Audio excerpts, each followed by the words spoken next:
নমস্কার বন্ধুরা, shout with Dipanjan চ্যানেলে আপনাদের সকলকে স্বাগত জানাই। আপনারা শুনছেন শ্রীমকথিত শ্রী শ্রী রামকৃষ্ণ কথামৃত ৪৫তম পর্ব নিয়ে আপনাদের কাছে চলে এসেছি। চলুন আজকের পর্বটি শুরু করা যাক।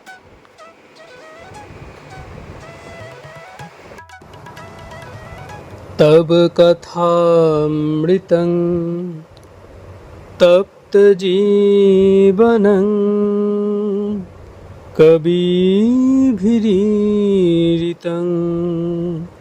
কল্মষাপহম শ্রবণমঙ্গলং শ্রীমদাততং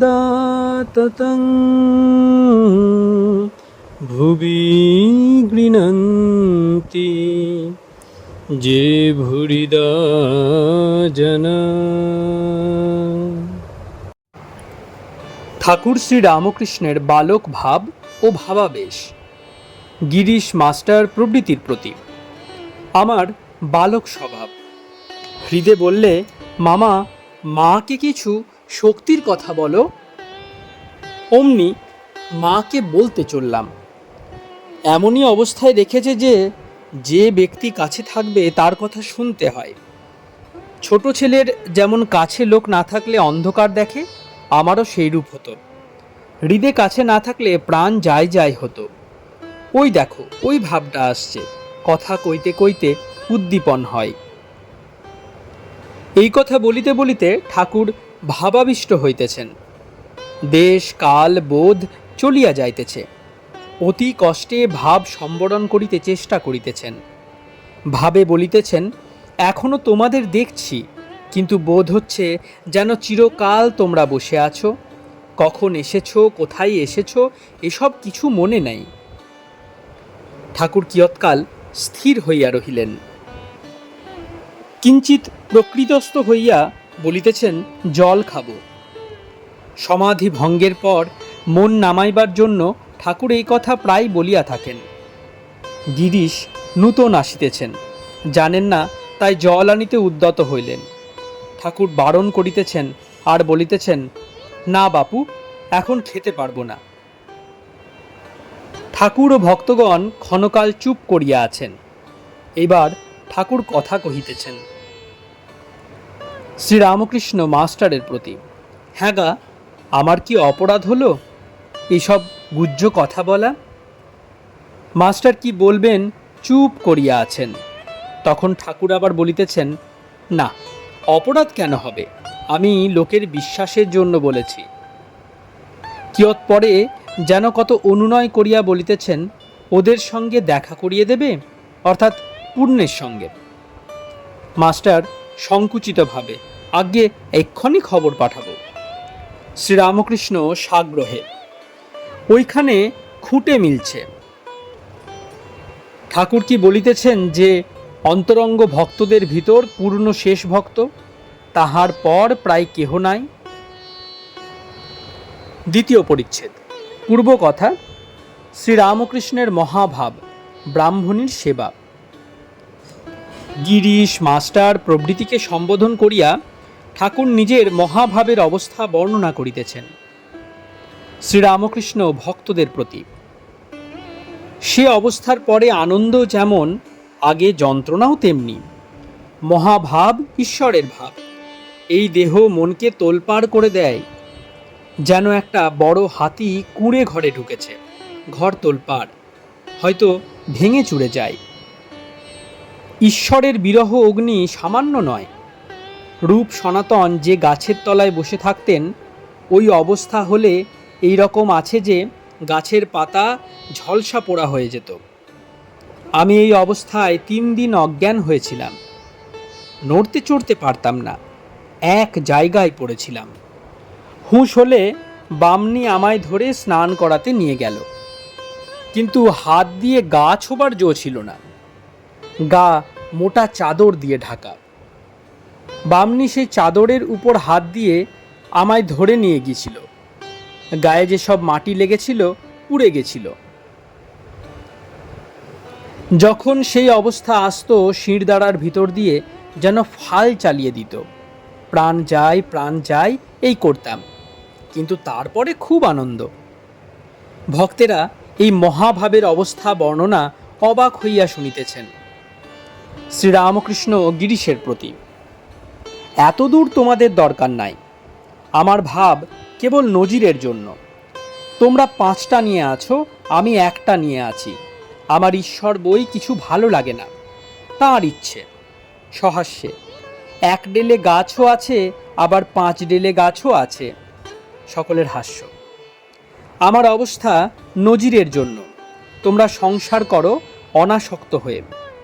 গায়ে কাদা লাগবে, কিন্তু ঝেড়ে ফেলবে, পাঁকাল মাছের মতো।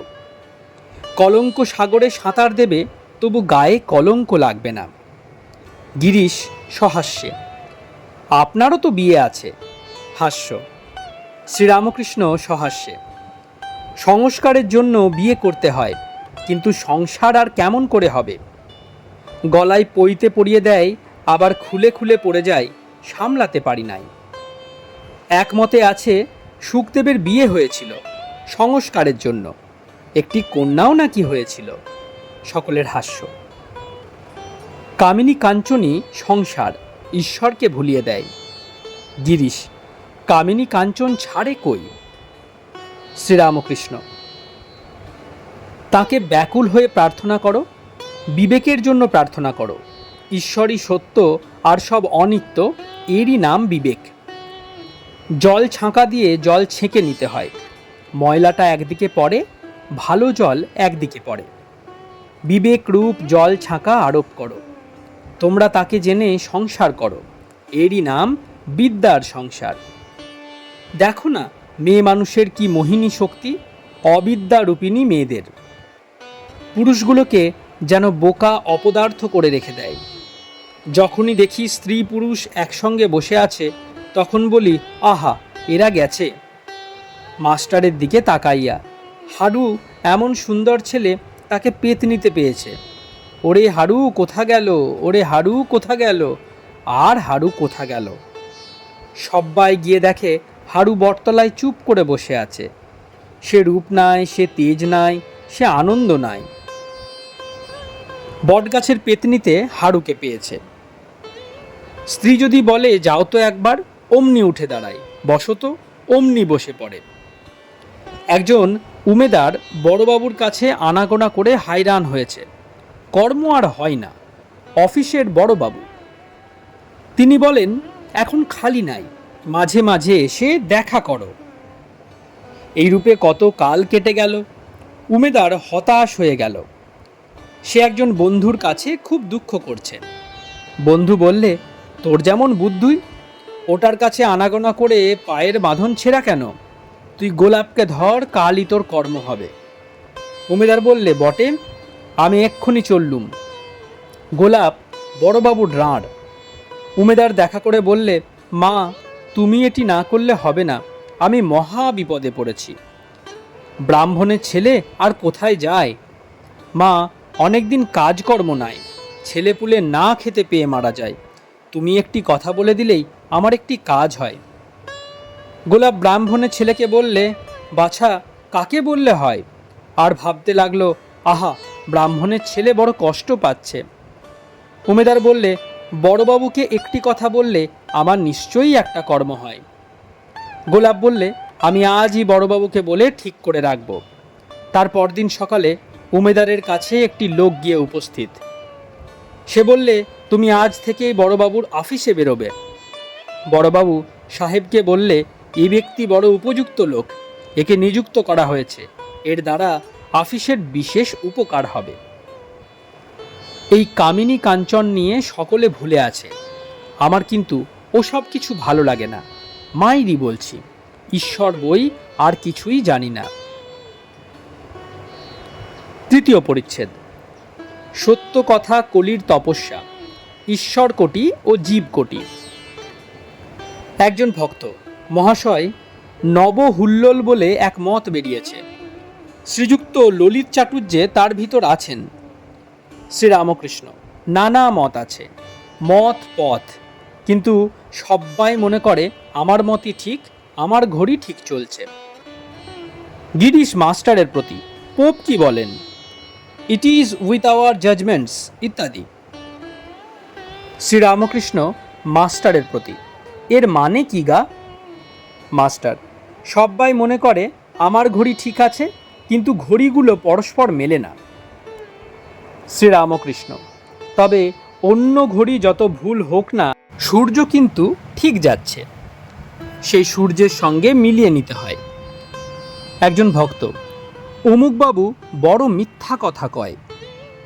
শ্রীরামকৃষ্ণ: সত্য কথা কলির তপস্যা, কলিতে অন্য তপস্যা কঠিন, সত্যে থাকলে ভগবানকে পাওয়া যায়।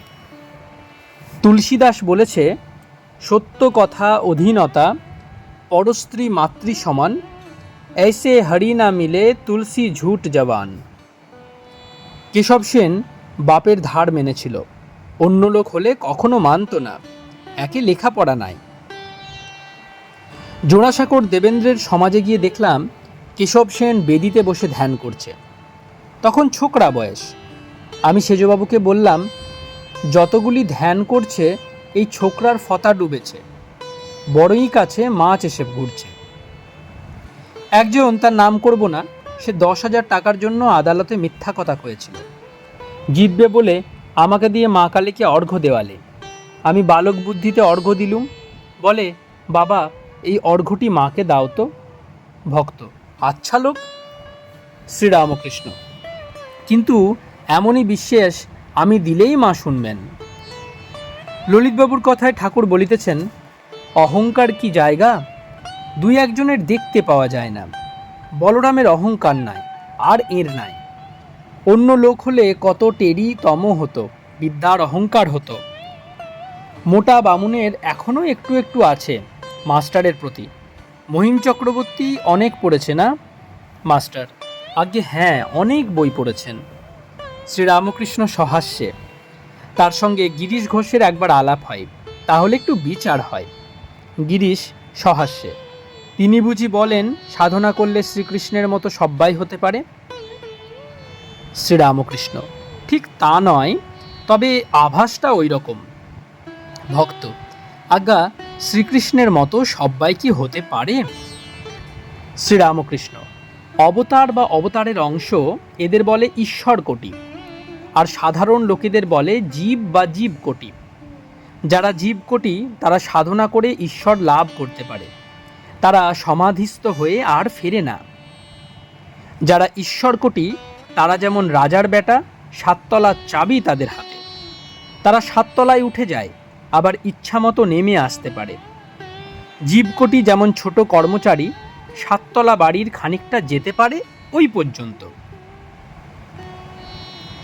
জ্ঞান ও ভক্তির সমন্বয়। জনক জ্ঞানী, সাধন করে জ্ঞান লাভ করেছিল। সুখদেব জ্ঞানের মূর্তি। গিরিশ: আহা। শ্রীরামকৃষ্ণ: সাধন করে সুখদেবের জ্ঞান লাভ করতে হয় নাই। নারদেরও সুখদেবের মতো ব্রহ্মজ্ঞান ছিল, কিন্তু ভক্তি নিয়েছিলেন লোক শিক্ষার জন্য। প্রহ্লাদ কখনো সৌহং ভাবে থাকতেন, কখনো দাস ভাবে, সন্তান ভাবে। হনুমানেরও এই অবস্থা। মনে করলে সকলেরই এই অবস্থা হয় না। কোনো বাঁশের বেশি খোল, কোনো বাঁশের ছোট ফুটো। চতুর্থ পরিচ্ছেদ। কামিনী কাঞ্চন ও তীব্র বৈরাগ্য। একজন ভক্ত: আপনার এসব ভাব নজিরের জন্য, তাহলে আমাদের কি করতে হবে? শ্রীরামকৃষ্ণ: ভগবান লাভ করতে হলে তীব্র বৈরাগ্য দরকার। যা ঈশ্বরের পথে বিরুদ্ধ বলে বোধ হবে তৎক্ষণাৎ ত্যাগ করতে হয়, পরে হবে বলে ফেলে রাখা উচিত নয়। কামিনী কাঞ্চন ঈশ্বরের পথে বিরোধী, ও থেকে মন সরিয়ে নিতে হবে। ঢিমে তেতালা হলে হবে না। একজন গামছা কাঁধে স্নান করতে যাচ্ছে, পরিবার বললে, তুমি কোনো কাজের নও, বয়স বাড়ছে, এখন এসব ত্যাগ করতে পারলে না, আমাকে ছেড়ে তুমি একদিনও থাকতে পারো না, কিন্তু অমুক কেমন ত্যাগী। স্বামী: কেন, সে কি করেছে? পরিবার: তার 16 জন মাগ, সে এক একজন করে তাদের ত্যাগ করছে, তুমি কখনো ত্যাগ করতে পারবে না। স্বামী: এক একজন করে ত্যাগ, ওরে খেপি, সে ত্যাগ করতে পারবে না। যে ত্যাগ করে সে কি একটু একটু করে ত্যাগ করে? পরিবার সহাস্যে, তবু তোমার চেয়ে ভালো। স্বামী, খেপি তুই বুঝিস না, তার কর্ম নয়, আমিই ত্যাগ করতে পারবো। এই দেখ আমি চললুম। এর নাম তীব্র বৈরাগ্য। যেই বিবেক এলো তৎক্ষণাৎ ত্যাগ করলেন, গামছা কাঁধেই চলে গেল। সংসার গোছগাছ করতে এলো না, বাড়ির দিকে একবার পেছন ফিরে চাইলেও না। যে ত্যাগ করবে তার খুব মনের বল চাই, ডাকাত পড়ার ভাব। এই ডাকাতি করবার আগে যেমন ডাকাতেরা বলে মারো, লোটো, কাটো, কি আর তোমরা করবে? তাতে ভক্তি প্রেম লাভ করে দিন কাটানো। কৃষ্ণের অদর্শনে যশোদা পাগলের ন্যায় শ্রীমতীর কাছে গেলেন। শ্রীমতী তার শোক দেখে আদ্যা শক্তিরূপে দেখা দিলেন। বললেন, মা, আমার কাছে বর নাও। যশোদা বললেন, মা, আর কি লব? তবে এই বলো যেন কায়মনোবাক্যে কৃষ্ণেরই সেবা করতে পারি।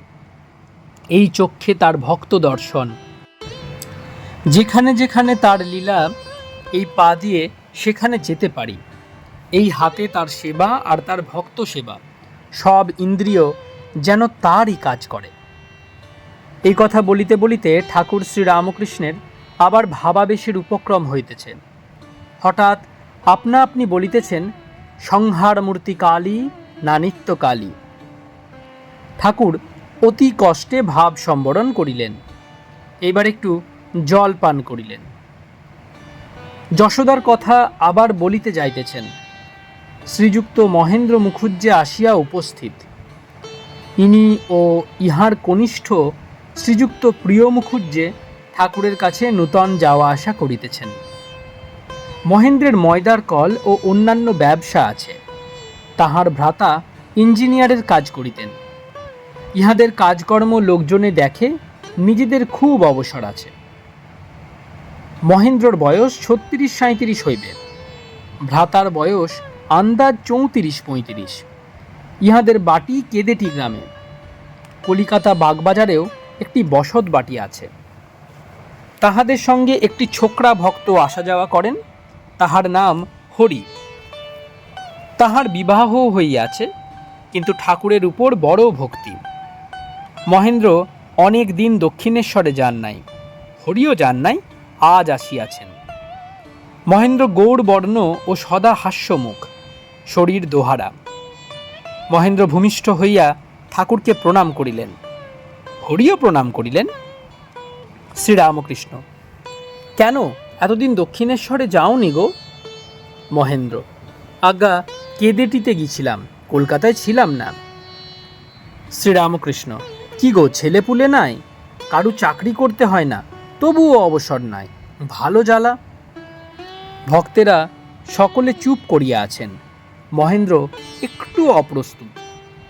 শ্রীরামকৃষ্ণ মহেন্দ্রের প্রতি, তোমায় বলি কেন, তুমি সরল উদার, তোমার ঈশ্বরে ভক্তি আছে। মহেন্দ্র, আজ্ঞে, আপনি আমার ভালোর জন্যই বলেছেন। বিষয়ী ও টাকাওয়ালা সাধু, সন্তানের মায়া। শ্রীরামকৃষ্ণ সহাস্যে, আর এখানকার যাত্রায় প্যালা দিতে হয় না। যদুর মা তাই বলে, অন্য সাধু কেবল দাও দাও করে, বাবা তোমার উটি নাই। বিষয়ী লোকের টাকা খরচ হলে বিরক্ত হয়। এক জায়গায় যাত্রা হচ্ছিল। একজন লোকের বসে শোনবার ভারী ইচ্ছা, কিন্তু সে উঁকি মেরে দেখলে যে আসরে প্যালা পড়ছে, তখন সেখান থেকে আস্তে আস্তে পালিয়ে গেল। আরেক জায়গায় যাত্রা হচ্ছিল, সেই জায়গায় গেল। সন্ধান করে জানতে পারলে যে এখানে কেউ প্যালা দেবে না, ভারী ভিড় হয়েছে। সে দুই হাতে কনুই দিয়ে ভিড় ঠেলে আসরে গিয়ে উপস্থিত। আসরে ভালো করে বসে গোপে চারা দিয়ে শুনতে লাগলো। হাস্য। আর তোমার তো ছেলেপুলে নাই যে মন অন্যমনস্ক হবে। একজন ডেপুটি 800 টাকা মাইনে কেশব সেনের বাড়িতে নাটক দেখতে গিয়েছিল, আমিও গিয়েছিলাম। আমার সঙ্গে রাখাল আরও কেউ কেউ গিয়েছিল। নাটক শুনবার জন্য আমি যেখানে বসেছি তারা আমার পাশে বসছে। রাখাল তখন একটু উঠে গেছিল। ডেপুটি এসে ওইখানে বসলো আর তার ছোট ছেলেটিকে রাখালের জায়গায় বসালে। আমি বললুম, এখানে বসা হবে না, আমার এমনই অবস্থা যে কাছে যে বসবে সে যা বলবে তাই করতে হবে, তাই রাখালকে কাছে বসিয়েছিলাম। যতক্ষণ নাটক হলো ডেপুটির কেবল ছেলের সঙ্গে কথা। শালা একবারও কি থিয়েটার দেখলে না? আবার শুনেছি নাকি মাগের দাস, ওঠ বললে ওঠে, বস বললে বসে। আবার একটা খাঁদা বানুড়ে ছেলের জন্য এই, তুমি ধ্যান ট্যান তো করো। মহেন্দ্র, আগে একটু একটু হয়। শ্রীরামকৃষ্ণ, যাবে এক একবার? মহেন্দ্র সহাস্যে, আগে কোথায় গাঁট টাট আছে আপনি জানেন, আপনি দেখবেন। শ্রীরামকৃষ্ণ সহাস্যে, আগে যেও, তবে তো টিপে টুপে দেখব কোথায় কি গাঁট আছে, যাও না কেন? মহেন্দ্র, কাজকর্মের ভিড়ে আসতে পারি না, আবার কেদেটির বাড়ি মাঝে মাঝে দেখতে হয়। শ্রীরামকৃষ্ণ ভক্তদের দিকে অঙ্গুলি নির্দেশ করিয়া মহেন্দ্রের প্রতি, এদের কি বাড়ি ঘরদোর নাই আর কাজকর্ম নাই, এরা আসে কেমন করে? পরিবারের বন্ধন। শ্রীরামকৃষ্ণ হরির প্রতি, তুই কেন আসিস নাই, তোর পরিবার এসেছে বুঝি? হরি, আজ্ঞে না। শ্রীরামকৃষ্ণ, তবে কেন ভুলে গেলি? হরি, আজ্ঞা অসুখ করেছিল। শ্রীরামকৃষ্ণ ভক্তদের, কাহিল হয়ে গেছে, ওর ভক্তি তো কম নয়, ভক্তির চোট দেখে কে, উৎপেতে ভক্তি। হাসি। ঠাকুর একটি ভক্তের পরিবারকে হাবির মা বলতেন। হাবির মার ভাই আসিয়াছে, কলেজে পড়ে, বয়স আন্দাজ 20। তিনি ব্যাট খেলিতে যাইবেন, গাত্রোত্থান করিলেন। ছোট ভাইও ঠাকুরের ভক্ত, সেই সঙ্গে গমন করিলেন। কিয়ৎক্ষণ পরে দ্বিজ ফিরিয়া আসিলে ঠাকুর বলিলেন, তুই গেলিনি? একজন ভক্ত বলিলেন, উনি গান শুনিবেন তাই বুঝি ফিরে এলেন। আজ ব্রাহ্ম ভক্ত শ্রীযুক্ত ত্রৈলোক্যের গান হইবে, পল্টু আসিয়া উপস্থিত। ঠাকুর বলিতেছেন, কে রে, পল্টু যে রে? আরেকটি ছোকরা ভক্ত পূর্ণ আসিয়া উপস্থিত হইলেন। ঠাকুর তাহাকে অনেক কষ্টে ডাকাইয়া আনিয়াছেন, বাড়ির লোকেরা কোনো মতে আসতে দিবেন না। মাস্টার যে বিদ্যালয়ে পড়ান সেই বিদ্যালয়ে 5ম শ্রেণীতে এই ছেলেটি পড়েন। ছেলেটি আসিয়া ভূমিষ্ঠ হইয়া প্রণাম করিলেন।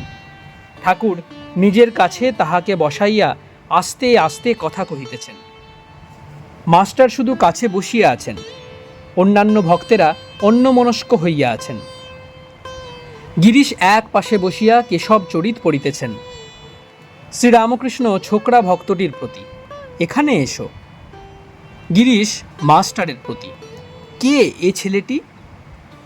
মাস্টার বিরক্ত হইয়া, ছেলে আর কে? গিরিশ সহাস্যে, it needs no ghost to tell me that.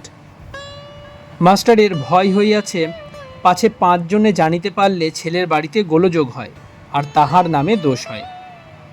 ছেলেটির সঙ্গে ঠাকুরও সেই জন্য আস্তে আস্তে কথা কহিতেছেন। শ্রীরামকৃষ্ণ, সেসব করো যা বলে দিচ্ছিলাম। ছেলেটি, আগে হ্যাঁ। শ্রীরামকৃষ্ণ, স্বপনে কিছু দেখো, আগুন শিখা, মশালের আলো, সধমা মেয়ে, শ্মশান মশান, এসব দেখা বড় ভালো। ছেলেটি, আপনাকে দেখেছি, বসে আছেন, কি বলছেন? শ্রীরামকৃষ্ণ, কি উপদেশ, কই একটা বলো দেখি। ছেলেটি, মনে নাই। শ্রীরামকৃষ্ণ, তা হোক, ও খুব ভালো, তোমার উন্নতি হবে, আমার উপর তো টান আছে। কিয়ৎক্ষণ পরে ঠাকুর বলিতেছেন, কই সেখানে যাবে না, অর্থাৎ দক্ষিণেশ্বরে। ছেলেটি বলিতেছে, তা বলতে পারি না। শ্রীরামকৃষ্ণ, কেন, সেখানে তোমার আত্মীয় কে আছে না? ছেলেটি, আগে হ্যাঁ, কিন্তু সেখানে যাবার সুবিধা হবে না। গিরিশ কেশব চরিত পড়িতেছেন। ব্রাহ্ম সমাজে শ্রীযুক্ত ত্রৈলোক্য শ্রীযুক্ত কেশব সেনের ওই জীবনচরিত লিখিয়াছেন। ওই পুস্তকে লেখা আছে যে পরমহংসদেব আগে সংসারের উপর বড় বিরক্ত ছিলেন, কিন্তু কেশবের সহিত দেখাশোনা হবার পরে তিনি মত বদলাইয়াছেন। এখন পরমহংসদেব বলেন যে সংসারেও ধর্ম হয়। এই কথা পড়িয়া কোনো কোনো ভক্তরা ঠাকুরকে বলিয়াছেন, ভক্তদের ইচ্ছা যে ত্রৈলোক্যের সঙ্গে আজ এই বিষয় লইয়া কথা হয়। ঠাকুরকে বই পড়িয়া ওই সকল কথা শোনানো হইয়াছিল। ঠাকুরের অবস্থা ভক্ত সঙ্গ ত্যাগ। গিরিশের হাতে বই দেখিয়া ঠাকুর গিরিশ, মাস্টার, রাম ও অন্যান্য ভক্তদের বলিতেছেন, ওরা ওই নিয়ে আছে, তাই সংসার সংসার করছে। কামিনী কাঞ্চনের ভিতর রয়েছে, তাকে লাভ করলে ও কথা বলে না। ঈশ্বরের আনন্দ পেলে সংসার কাক বিষ্ঠা হয়ে যায়। আমি আগে সব ছি করে দিছিলাম, বিষয় সঙ্গ তো ত্যাগ করলাম, আবার মাঝে ভক্ত সঙ্গ ফঙ্গও ত্যাগ করেছিলাম। দেখলুম পটপট মরে যায়, আর শুনে ছটফট করি। এখন তবু একটু লোক নিয়ে থাকি। পঞ্চম পরিচ্ছেদ, সংকীর্তনানন্দে ভক্ত সঙ্গে। গিরিশ বাড়ি চলিয়া গেলেন, আবার আসিবেন। শ্রীযুক্ত জয়গোপাল সেনের সহিত ত্রৈলোক্য আসিয়া উপস্থিত। তাহারা ঠাকুরকে প্রণাম করিলেন ও আসন গ্রহণ করিলেন। ঠাকুর তাহাদের কুশল প্রশ্ন করিতেছেন। ছোট নরেন আসিয়া ঠাকুরকে ভূমিষ্ঠ হইয়া প্রণাম করিলেন। ঠাকুর বলিলেন, কই তুই শনিবারে এলিনি? এইবার ত্রৈলোক্য গান গাইবেন। শ্রীরামকৃষ্ণ, আহা, তুমি আনন্দময়ীর গান সেদিন করলে, কি গান! আর সব লোকের গান আলুনি লাগে। সেদিন নরেন্দ্রের গানও ভালো লাগলো না, সেটে অমনি অমনি হোক না। ত্রৈলোক্য গাইতেছেন জয় শচীনন্দন। ঠাকুর মুখ ধুইতে যাইতেছেন। মেয়ে ভক্তেরা চিকের পার্শ্বে ব্যাকুল হইয়া বসিয়া আছেন। তাহাদের কাছে গিয়া একবার দর্শন দিবেন। ত্রৈলোক্যের গান চলিতেছে। ঠাকুর ঘরের মধ্যে ফিরিয়া আসিয়া ত্রৈলোক্যকে বলিতেছেন, একটু আনন্দময়ীর গান। ত্রৈলোক্য গাইতেছেন, গত ভালোবাসো গো মা মানব সন্তানে, মনে হলে প্রেমধারা বহে দু নয়নে গো মা, তব পদে অপরাধী আছি আমি জন্মাবধি, তবু চেয়ে মুখপানে প্রেম নয়নে ডাকিছ মধুর বচনে, মনে হলে প্রেমধারা বহে দু নয়নে। তোমার প্রেমের ভার বহিতে পারি না গো আর, প্রাণ উঠিছে কাঁদিয়া হৃদয় ভেদিয়া তব স্নেহ দর্শনে, লইনু শরণ মাগো তব শ্রীচরণে গো মা। গান শুনিতে শুনিতে ছোট নরেন গভীর ধ্যানে নিমগ্ন হইয়াছেন, যেন কাষ্ঠবৎ। ঠাকুর মাস্টারকে বলিতেছেন, দেখো দেখো কি গভীর ধ্যান, একেবারে বাহ্য শূন্য। গান সমাপ্ত হইল।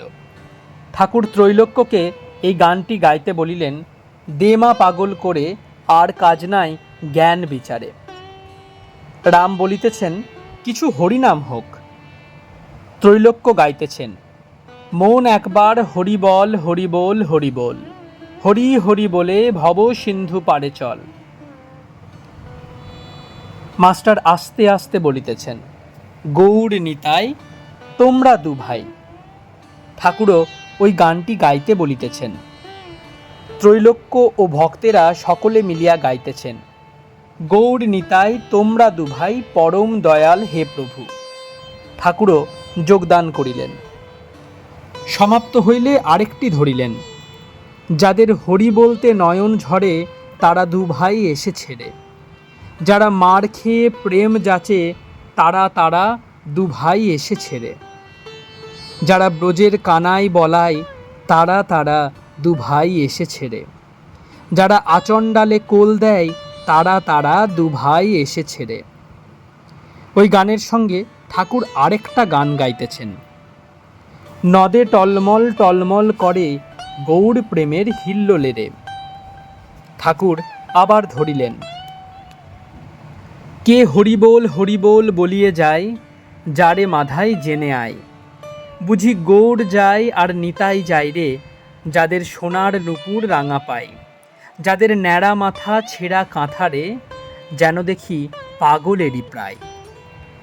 ছোট নরেন বিদায় লইতেছেন। শ্রীরামকৃষ্ণ, তুই বাপ মাকে খুব ভক্তি করবি, কিন্তু ঈশ্বরের পথে বাধা দিলে মানবিনি, খুব রোক আনবি, শালার বাপ। ছোট নরেন, কে জানে, আমার কিছু ভয় হয় না। গিরিশ বাড়ি হইতে আবার আসিয়া উপস্থিত।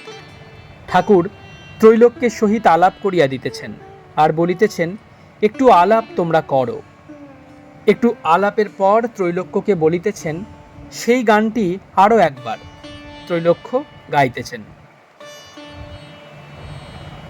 ঝিঝিট খাম্বাজ ঠুংরি, জয় শচীনন্দন গৌর গুণাকর, প্রেম পরশমণি ভাব রসসাগর, কিবা সুন্দর মূরতি মোহন, আখি রঞ্জন কনকবরণ, কিবা মৃণাল নিন্দিত আজানুলম্বিত প্রেম প্রসারিত কোমল যুগল কর, কিবা রুচির বদন কোমল প্রেম রসে ঢল ঢল, চিকুর কুন্তল চারুগণ্ডস্থল হরিপ্রেমে বিহ্বল, অপরূপ মনোহর মহাভাবে মণ্ডিত হরিরসে রঞ্জিত, আনন্দে পুলকিত অঙ্গ, প্রমত্ত মাতঙ্গ সোনার গৌরাঙ্গ, আবেশে বিভোর অঙ্গ অনুরাগে গড়গড়, হরিগুণ নায়ক প্রেমরস নায়ক, সাধু হৃদি রঞ্জক আলোক সামান্য, ভক্তি সিন্ধু শ্রীচৈতন্য। আহা, ভাই বলি চণ্ডালে প্রেম ভরে লন কোলে, নাচেন দু বাহু তোলে হরি বল হরি বলে, অবিরল ঝরে জল নয়নে নিরন্তর, কোথা হরি প্রাণধন বলে করে রোদন, মহাস্বেদ কম্পন হুঙ্কার গর্জন, পুলকে রোমাঞ্চিত শরীর কদম্বিত, ধুলায় বিলুণ্ঠিত সুন্দর কলবর, হরিলীলা রসনিকেতন ভক্তিরস প্রশ্রবণ, দীনজন বান্ধব বঙ্গের গৌরব, ধন্য ধন্য শ্রীচৈতন্য প্রেম শশধর। গৌর হাসে কাঁদে নাচে গায়। এই কথা শুনিয়া ঠাকুর ভাবাবিষ্ট হইয়া দাঁড়াইয়া পড়িলেন, একেবারে বাহ্য শূন্য। কিঞ্চিৎ প্রকৃতিস্থ হইয়া ত্রৈলোক্যকে অনুনয় বিনয় করিয়া বলিতেছেন, একবার সেই গানটি কি দেখিলাম রে। ত্রৈলোক্য গাইতেছেন, কি দেখিলাম রে কেশব ভারতীর কুটিরে, অপরূপ জ্যোতি গৌরাঙ্গ মূরতি, দুনয়নে প্রেম বহে শতধারে। গান সমাপ্ত হইল। সন্ধ্যা হয়। ঠাকুর এখনও ভক্ত সঙ্গে বসিয়া আছেন। শ্রীরামকৃষ্ণ রামের প্রতি। বাজনা নাই, ভালো বাজনা থাকলে গান খুব জমে। সহাস্যে, বলরামের আয়োজন কি জানো? বামুনের গড্ডি খাবে কম, দুধ দেবে হুড়হুড় করে। সকলের হাস্য। বলরামের ভাব, আপনারা গাও আপনারা বাজাও। সকলের হাস্য। ষষ্ঠ পরিচ্ছেদ, শ্রীরামকৃষ্ণ ও বিদ্যার সংসার। ঈশ্বর লাভের পর সংসার। সন্ধ্যা হইল। বলরামের বৈঠকখানায় ও বারান্দায় আলো জ্বালা হইল। ঠাকুর শ্রীরামকৃষ্ণ জগতের মাতাকে প্রণাম করিয়া করে মূল মন্ত্র জপ করিয়া মধুর নাম করিতেছেন। ভক্তেরা চারিপার্শ্বে বসিয়া আছেন ও সেই মধুর নাম শুনিতেছেন। গিরিশ, মাস্টার, বলরাম, ত্রৈলোক্য ও অন্যান্য অনেক ভক্তেরা এখনো আছেন। কেশবচরিত গ্রন্থে ঠাকুরের সংসার সম্বন্ধে মত পরিবর্তনের কথা যাহা লেখা আছে, ত্রৈলোক্যের সামনে সেই কথা উত্থাপন করিবেন। ভক্তেরা ঠিক করিয়াছেন। গিরিশ কথা আরম্ভ করিলেন। তিনি ত্রৈলোক্যকে বলিতেছেন, আপনি যা লিখেছেন যে সংসার সম্বন্ধে এর মত পরিবর্তন হয়েছে, তা বস্তুত হয় নাই। শ্রীরামকৃষ্ণ ত্রৈলোক্য ও অন্যান্য ভক্তদের প্রতি, এদিকের আনন্দ পেলে ওটা ভালো লাগে না। ভগবানের আনন্দ লাভ করলে সংসার আলুনি বোধ হয়। শাল পেলে আর বনাত ভালো লাগে না। ত্রৈলোক্য, সংসার যারা করবে তাদের কথা আমি বলছি, যারা ত্যাগী তাদের কথা বলছি না। শ্রীরামকৃষ্ণ, ওসব তোমাদের কি কথা? যারা সংসারে ধর্ম করছে, তারা একবার যদি ভগবানের আনন্দ পায়, তাদের আর কিছু ভালো লাগে না। কাজের সব আঁট কমে যায়। ক্রমে যত আনন্দ বাড়ে, কাজ আর করতে পারে না। কেবল সেই আনন্দ খুঁজে খুঁজে বেড়ায়। ভগবানের আনন্দের কাছে বিষয়ানন্দ আর রমণানন্দ। একবার ভগবানের আনন্দের আস্বাদ পেলে সেই আনন্দের জন্য ছুটোছুটি করে বেড়ায়। তখন সংসার থাকে আর যায়। চাতক তৃষ্ণায় ছাতি ফেটে যাচ্ছে, 7 সমুদ্র যত নদী পুষ্করিণী সব ভরপুর, তবু সে জল খাবে না। ছাতি ফেটে যাচ্ছে তবু খাবে না। স্বাতী নক্ষত্রের বৃষ্টির জলের জন্য হাঁ করে আছে, বিনা স্বাতী কি জল সব ধূর। 2 আনা মদ ও দুদিক রাখা, বলে দুদিক রাখবো। 2 আনা মদ খেলে মানুষ দুদিক রাখতে চায়, আর খুব মদ খেলে কি আর দুদিক রাখা যায়? ঈশ্বরের আনন্দ পেলে আর কিছু ভালো লাগে না। তখন কামিনী কাঞ্চনের কথা যেন বুকে বাজে।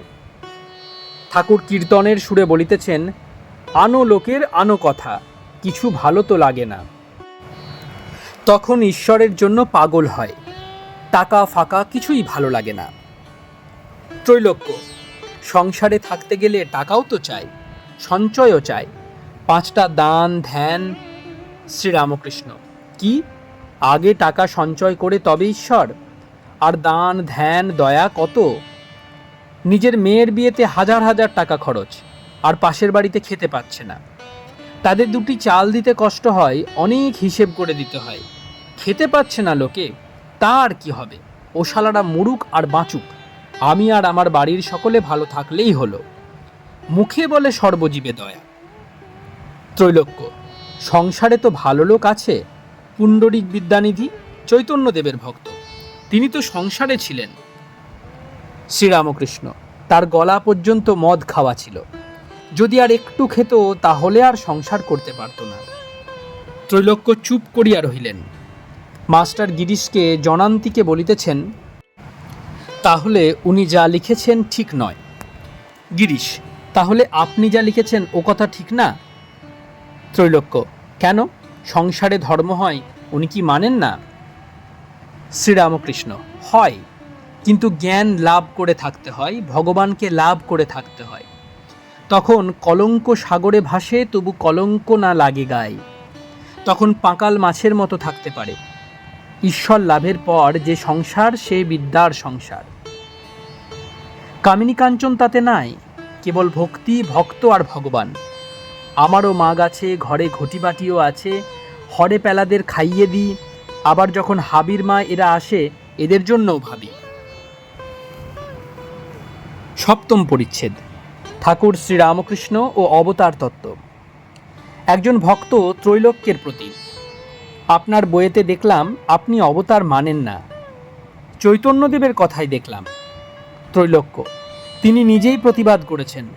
পুরীতে যখন অদ্বৈত ও অন্যান্য ভক্তেরা তিনিই ভগবান এই বলে গান করেছিলেন, গান শুনে চৈতন্যদেব ঘরের দরজা বন্ধ করে দিয়েছিলেন। ঈশ্বরের অনন্ত ঐশ্বর্য।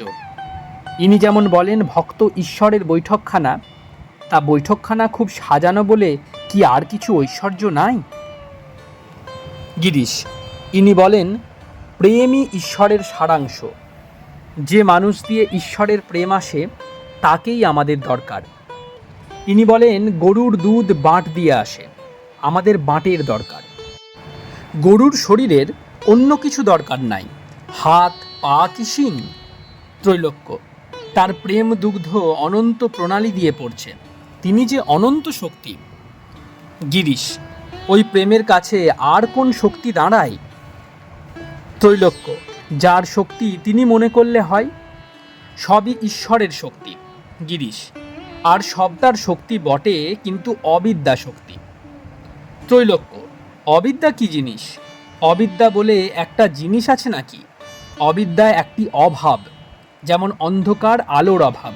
তার প্রেম আমাদের পক্ষে খুব বটে, তার বিন্দুতে আমাদের সিন্ধু, কিন্তু ওইটি যে শেষ, একথা বললে তার সীমা করা হলো।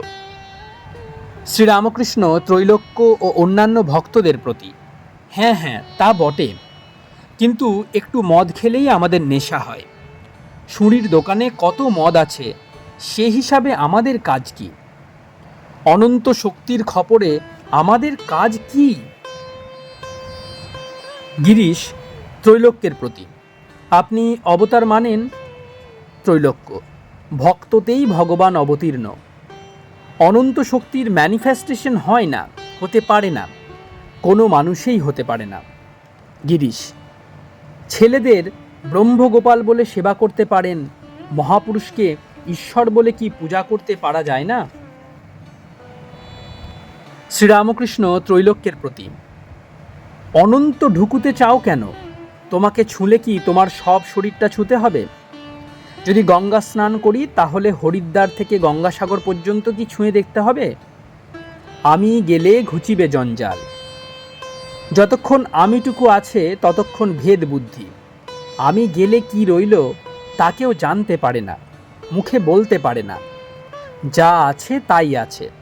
তখন খানিকটা এতে প্রকাশ হয়েছে আর বাদবাকিটা ওখানে প্রকাশ হয়েছে, এসব মুখে বলা যায় না। সচ্চিদানন্দ সাগর, তার ভিতর আমি ঘট। যতক্ষণ ঘট ততক্ষণ যেন দুভাগ জল, ঘটের ভিতরে এক ভাগ, বাহিরে এক ভাগ। ঘট ভেঙে গেলে এক জল, তাও বলবার জো নাই, কে বলবে? বিচারান্তে ঠাকুর ত্রৈলোক্যের সঙ্গে মিষ্টালাপ করিতেছেন।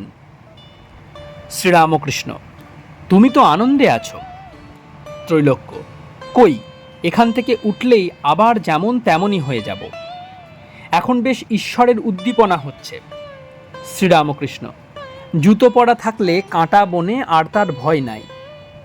ঈশ্বর সত্য আর সব অনিত্য, এই বোধ থাকলে কামিনী কাঞ্চনে আর ভয় নাই। ত্রৈলোক্যকে মিষ্টমুখ করাইতে বলরাম কক্ষান্তরে লইয়া গেলেন। শ্রীরামকৃষ্ণ ত্রৈলোক্যের ও তাহার মতাবলম্বী লোকদিগের অবস্থা ভক্তদের নিকট বর্ণনা করিতেছেন। রাত 9টা হইল। অবতারকে কি সকলে চিনতে পারে? শ্রীরামকৃষ্ণ গিরিশ, মণি ও অন্যান্য ভক্তদের প্রতি, এরা কি জানো, একটা পাতকুয়ার ব্যাঙ কখনো পৃথিবী দেখে নাই, পাতকুয়াটি জানে, তাই বিশ্বাস করবে না যে একটা পৃথিবী আছে। ভগবানের আনন্দের সন্ধান পায় নাই, তাই সংসার সংসার করছে। গিরিশের প্রতি, ওদের সঙ্গে বকছো কেন? দুই নিয়ে আছে। ভগবানের আনন্দের আস্বাদ না পেলে সে আনন্দের কথা বুঝতে পারে না। 5 বছরের বালককে কি রমণ সুখ বোঝানো যায়? বিষয়রা যে ঈশ্বর ঈশ্বর করে সে শোনা কথা। যেমন খুড়ি জেঠিরা কোঁদল করে, তাদের কাছ থেকে বালকেরা শুনে শেখে আর বলে, আমার ঈশ্বর আছেন, তোর ঈশ্বরের দিব্য। তা হোক, ওদের দোষ নাই। সকলে কি সেই অখণ্ড সচ্চিদানন্দকে ধরতে পারে? রামচন্দ্রকে 12 জন ঋষি কেবল জানতে পেরেছিল, সকলে ধরতে পারে না। কেউ সাধারণ মানুষ ভাবে, কেউ সাধু ভাবে, 2-4 জন অবতার বলে ধরতে পারে। যার যেমন পুঁজি, জিনিসের সেই রকম দর দেয়। একজন বাবু তার চাকরকে বললে, তুই এই হিরেটি বাজারে নিয়ে যা, আমায় বলবি কে কীরকম দর দেয়। আগে বেগুনওয়ালার কাছে নিয়ে যা। চাকরটি প্রথমে বেগুনওয়ালার কাছে গেল। সে নেড়েচেড়ে দেখে বললে, ভাই 9 সের বেগুন আমি দিতে পারি। চাকরটি বললে, ভাই আরেকটু ওঠো, না হয় 10 সের দাও। সে বলে, আমি বাজারের দরের চেয়ে বেশি বলে ফেলেছি, এতে তোমার পোষায় তো নিয়ে যাও। চাকর তখন হাসতে হাসতে হিরেটি ফিরিয়ে নিয়ে বাবুর কাছে বললে, মহাশয়, বেগুনওয়ালা 9 সের বেগুনের বেশি একটিও দেবে না। সে বললে, আমি বাজার দরের চেয়ে বেশি বলে ফেলেছি। বাবু হেসে বললে, আচ্ছা এবার কাপড়ওয়ালার কাছে নিয়ে যা, ও বেগুন নিয়ে থাকে, ও আর কত দূর বুঝবে, কাপড়ওয়ালার পুঁজি একটু বেশি, দেখিও কি বলে। চাকরটি কাপড়ওয়ালার কাছে বললে, ওহে এটি নেবে, কত দর দিতে পারো? কাপড়ওয়ালা বললে, হ্যাঁ জিনিসটা ভালো, এতে বেশ গয়না হতে পারে, তা ভাই আমি 900 টাকা দিতে পারি। চাকরটি বললে, ভাই আরেকটু ওঠো, তাহলে ছেড়ে দিয়ে যায়, না হয় 1000 টাকাই দাও। কাপড়ওয়ালা বললে, ভাই আর কিছু বলো না, আমি বাজার দরের চেয়ে বেশি বলে ফেলেছি, 900 টাকার বেশি একটি টাকাও আমি দিতে পারবো না। চাকর ফিরিয়ে নিয়ে মনিবের কাছে হাসতে হাসতে ফিরে গেল আর বললে যে, কাপড়ওয়ালা বলেছে যে 900 টাকার বেশি একটি টাকাও সে দিতে পারবে না। আরও সে বলেছে, আমি বাজার দরের চেয়ে বেশি বলে ফেলেছি। তখন তার মনিব হাসতে হাসতে বললে, এইবার জহুরির কাছে যাও। সে কি বলে দেখা যাক। চাকরটি জহুরির কাছে এলো। জহুরি একটু দেখেই একেবারে বললে, 1,00,000 টাকা দেব। ঈশ্বর কোটি ও জীব কোটি, সংসারে ধর্ম ধর্ম এরা করছে। যেমন একজন ঘরে আছে, সব বন্ধ, ছাদের ফুটো দিয়ে একটু আলো আসছে। মাথার উপর ছাদ থাকলে কি সূর্যকে দেখা যায়? একটু আলো হেলে কি হবে? কামিনী কাঞ্চন ছাদ, ছাদ তুলে না ফেললে কি সূর্যকে দেখা যায়? সংসারী লোক যেন ঘরের ভিতর বন্যী হয়ে আছে। অবতারাদি ঈশ্বর কোটি, তারা ফাঁকা জায়গায় বেড়াচ্ছে। তারা কখনো সংসারে বদ্ধ হয় না, বন্দি হয় না। তাদের আমি মোটা আমি নই, সংসারী লোকদের মতো।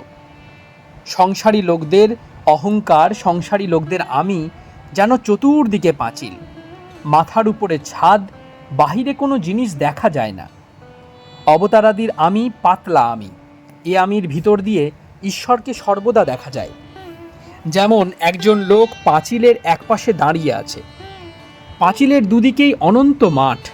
সেই পাঁচিলের গায়ে যদি ফোকর থাকে, পাঁচিলের ওধারে সব দেখা যায়। বড় ফোকর হলে আনাগোনাও হয়। অবতারাদির আমি ওই ফোকরওয়ালা পাঁচিল, পাঁচিলের এধারে থাকলেও অনন্ত মাঠ দেখা যায়। এর মানে দেহ ধারণ করলেও তারা সর্বদা যোগেতেই থাকেন।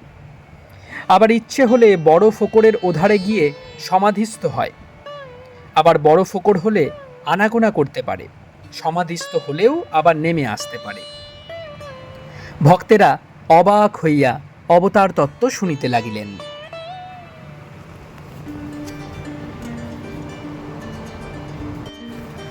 আপনারা শুনছেন শ্রীমকথিত শ্রী শ্রী রামকৃষ্ণ কথামৃত। আজ আপনাদের কাছে ৪৫তম পর্বটি পরিবেশন করলাম। প্রতিদিনের মতো আজকেও প্রণাম করার মাধ্যমে এই পর্বটি শেষ করব। আসুন সকলে মিলে প্রণাম করা যাক। নিরঞ্জনং নিত্যমনন্তরূপং ভক্তানুকম্পা ধৃতবিগ্রহং বৈ ঈশাবতারং পরমেশমিডং তং রামকৃষ্ণং শিরসা নমামি।